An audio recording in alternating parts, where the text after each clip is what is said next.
If you want to know what people really say in England, not what they say in course books, stay tuned. So many people have asked for more expressions, so I've created this second video lesson on the expressions and phrases that we use here in England.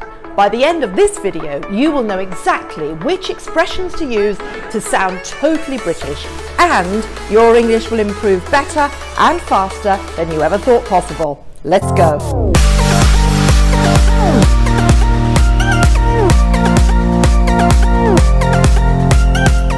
Welcome to my channel where you will learn English better, and welcome aboard Palm Tree Teaching English Academy. I'm Deirdre Nicholas, teacher, trainer, speaker and English expert, and for over 20 years I've been helping thousands of English learners all around the world improve their English, and now it's your turn. So for a new way to learn English that really works, subscribe to this amazing channel where you will improve your English fast, and click on the bell so that you don't miss any of my twice weekly lessons. If you want to know one of the secrets to really sounding like a native speaker, don't look in your course book, because you won't find what English people really say in that. You need to watch my videos and subscribe to my channel. Today I'm going to share with you more about one of the easiest things you can do to sound more British. Use expressions and phrases. You can really increase your English level by using the ones that we actually use every day in English-speaking countries. In this second lesson about common English phrases, I'm here to help you find out more of those little secrets that make you sound like a much more advanced English speaker. So be sure to watch the first lesson I did on this, and I'll put a card above so that you don't miss that one. So let's kick off straight away with number 1. English native speaker phrases for asking for information. Now, as I've said before, English people are not just polite, they're obsessed with politeness. So don't ask for something using a direct question.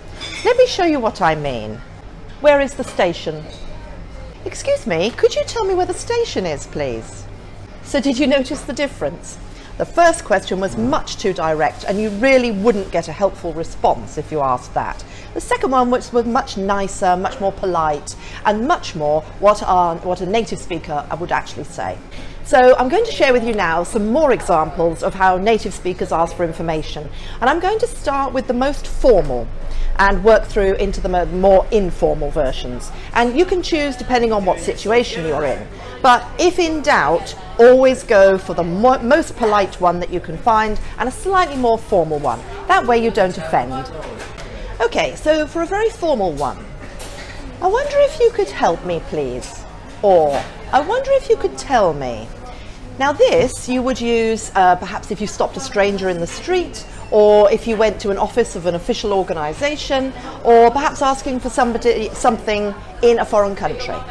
Here's another polite one. Would you happen to know, please? Whatever you want to ask. Would you happen to know? Now this is a very nice polite one. Now note that I'm using the conditional, would. And generally if you use the conditional word would, it becomes more polite. And the rule is that generally the more words you use, the more polite the question is. I don't suppose you would know where the station is, would you please? That's if you're not sure if the person actually has the information. Okay, let's go for less formal native speaking questions now. You could say, do you have any idea where the station is, please? Or have you any idea? Or more informal still, do you know where the station is, please? Note how short that is now. So make sure that you practice these as whole phrases. That way you get the linking of the words as well. Number 2, native speaker phrases to say that you don't know. Of course, the most obvious thing to say when you don't know is, well, I don't know. But British native speakers tend to say other things as well. And there are 2 particular words or phrases that they use very often. They say, I'm afraid, and they say, sorry. Almost all the time. We apologise a lot in Britain. And in fact, sorry could almost have its own video. For a slightly more formal response to say that you don't know something, you could say, I'm sorry, I don't know. I'm afraid I don't know, actually. I'm not really sure about that, sorry. Now, if you don't know about the whole topic area that you're asked about, you could say, I'm sorry, but I don't know anything about rocket science. Other ways of saying it with people that you know well are, I haven't got any idea. Sorry, but I can't help you there. Or if you're really fed up with them asking questions, beats me.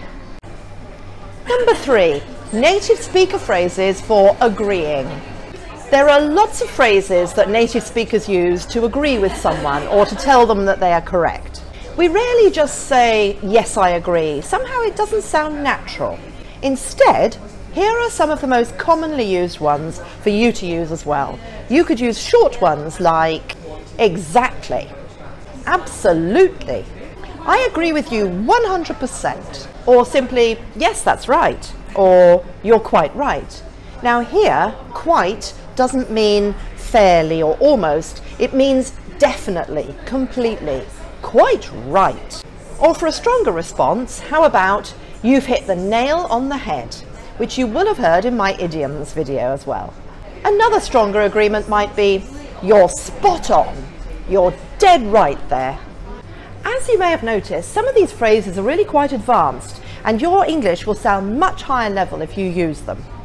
Number 4, native speaker phrases for disagreeing. Now this is quite a fun one because how much you disagree with someone or how angry or assertive you are makes quite a lot of difference to the kind of phrases that you're going to choose to use. Now how about if we start with a nice, gentle, polite disagreement? I'm not so sure about that. Not necessarily. I'm afraid that's not quite right. So let's get a bit stronger. You're a bit more annoyed now. I'm afraid you're mistaken. Now this can be used in a formal setting, but believe me, it could be the beginning of an argument. Now, if you really want to upset the person you're talking to, or if you're in an argument, you might say something like, no, you've got that wrong. But be really careful because you're going to upset that person. So let's step it up even further. That's absolute rubbish. Where did you get that from?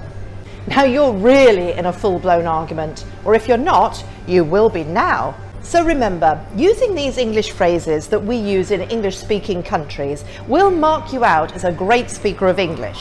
I will be making more videos on these English expressions, so watch out for them on my channel.